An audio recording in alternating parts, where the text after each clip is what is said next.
So today we're going to look at the Sig MP320 from Sig Sauer. This is a chassis system for the 320. Kind of walk you guys through our journey with this thing, and then at the end we'll compare it to the Flux Raider and the Strike Industries Bravo. So for those that don't know, there was only 800 of these produced, and furthermore only 250 6-inch barrels that would go with this. We were lucky enough to snag one of these and the barrels. We did all of our testing with the X-Carry slide and a 4.6-inch threaded barrel.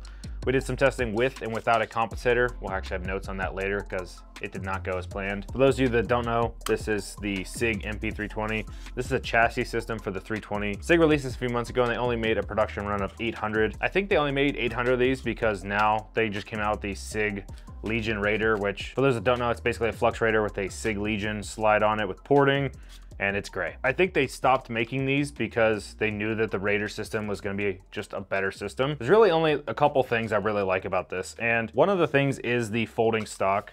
Now this is the brace, but it would be incredibly easy to throw a stock on here. In the beginning, we actually had the JTech custom stock. And this works really good. I didn't like the hump. So if I were to do it again, we would put a slim JTech custom stock on there. But what also was really nice is this uses just a single bolt with 2 chamfers, and it bolts up perfectly with the existing hardware for this. So you can throw a stock on this really easy, which I think is pretty awesome. The brace kind of sucks. It wants to rotate, which is just kind of common with braces in general. And again, they had to go really short so that it follows that 13 inches that is required by the ATF. The hinge system is pretty nice, so I'll give them that. And if you didn't like this system, it has a 1913 back plate, so to speak, so you could really bolt on any stock system that you really want, which is kind of a nice feature. Secondly, I really did like the charging handle. This was a really nice system. I think it's similar enough to an AR-15. A lot of guys could pick it up and run with it. But this is where all the problems were. We were having a bunch of issues when you would manipulate this. It would just slide past the catch on the slide and would instantly fail. You had to pull this entirely apart to get the gun to go back in the fight, which was just obviously not going to work. And pretty much every time we would use the charging handle, it would fail. It would rip past the catch. So we sent the whole unit back to Sig and we got a brand new one. This one's not doing it. It's perfectly fine, no issues. Same slide as before. They just sent us a new unit and we think the milling on the charging handle was too deep. If you pretend that this is the slide and the back plate, it had a little piece on the charging handle that would catch the back plate on the slide.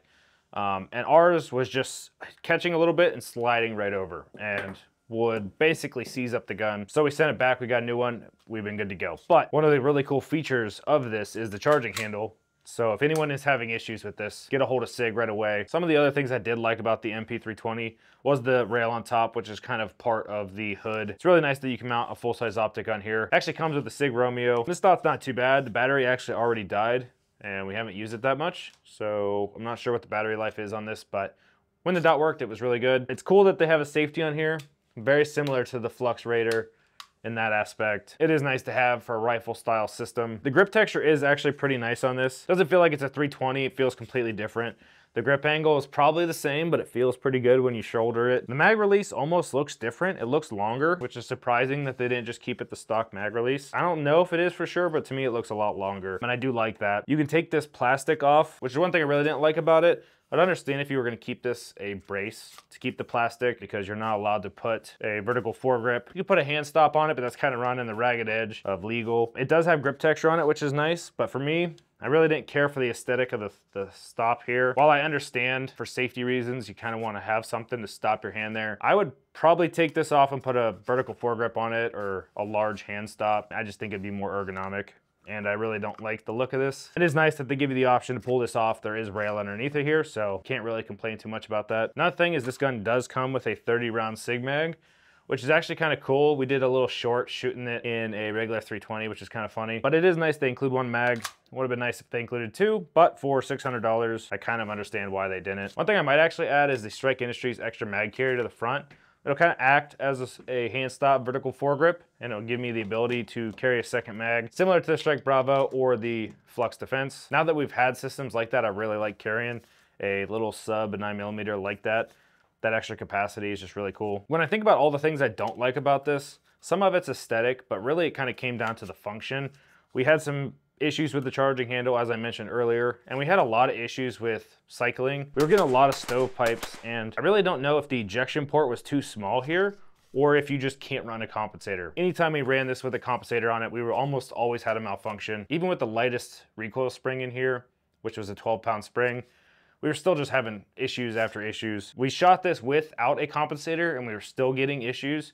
So I can't fully blame the comp, but to me, it just seems like the compensator is probably a no-go on this, and I really wish they would have made this ejection port a little bit bigger. I think it's just too small, or potentially the rail is too close to the slide. So while it looks really cool, it kind of resembles an MP7, we did have a lot of issues with it, which is pretty unfortunate. When you pay $600 for something and it's something from Sig, you kind of expect reliability, and we didn't really get it. We tried shooting 115 grain, 124 grain through this, and would occasionally have issues with both. Again, I'm not exactly sure what that is. It could be the ejection port. We tried it with another slide and we still were having issues. With all that being said, we do have another one on hand that an employee bought. We did not shoot it at all. He plans to sell it in the future. But it was having the exact same issue with the charging handle. So I'm not sure how many issues are known with this. And frankly, I'm not sure if it even matters. We're making this video. Only 800 people could buy these. And while they're really cool, Sig isn't gonna be offering this anymore. So if you don't have one of these and you wanna be a collector, just know that if you get your hands on one, it might not work 100% perfectly.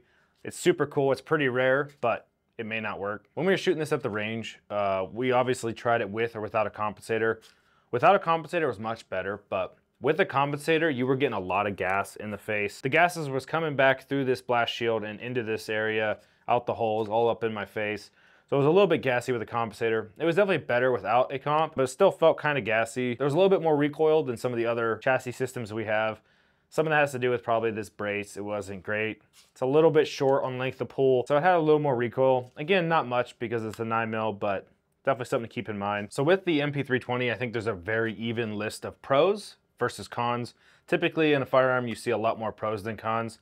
This kind of is right down the middle. There's pros and cons, and you kind of have to take it for what it is. We pretty much had an issue every mag, and usually it was a stovepipe that was relatively easy to clear, but it's worth mentioning we had some issues with that. And in the beginning with the charging handle, which has been fixed. So if you get one of these and you have no issues with the charging handle, really the only issue you may face is a potential stovepipe. Hopefully yours does not have the charging handle issue. However, Sig was really good to deal with. They took care of it really fast. And I think we had a new system within a week. So keep that in mind. That is kind of impressive from a manufacturer to get a whole new unit with a 1-week turnaround. So comparing the MP320 to the Flux Raider and the Strike Industries Bravo, I think it's a pretty fair comparison between all of these, as all of these use a 320 FCU and slide. They're all gonna be about the same length. They're all gonna be very similar in weight. I would say that the Strike Industries Bravo is going to be the lightest of the three. When you look at the positives of all of these different models, the MP320 was great because it had the charging handle. I think it's just a better manipulation system than some of the other ones out there when it works. And I really like the hooded design, or the shrouded design. To me, it just looks really clean. It kind of brings it into this wholesome SBR look. So good on Sig for those two things. The Flux is definitely going to take the win on modularity. There's just so many different things you can do with this. I really like the diving board style optic cover. I wish they had this as a bolt-on so that you could run an optic mounted slide. Unfortunately, they do not. I also really like this stock style that springs out. It's also a much better length of pull than the MP320. So I would say for the stock slash brace, the Flux Raider is gonna take the win on that one. And the system that the Raider is known for is this mag system. This is just crafted beautifully. And what's else is really cool is they have this feature when you hit this button, it drops both mags, so it's gonna make a reload pretty fast. And when you look at the Strike Industries Bravo, I really do like this folding system. It is just fun to play with.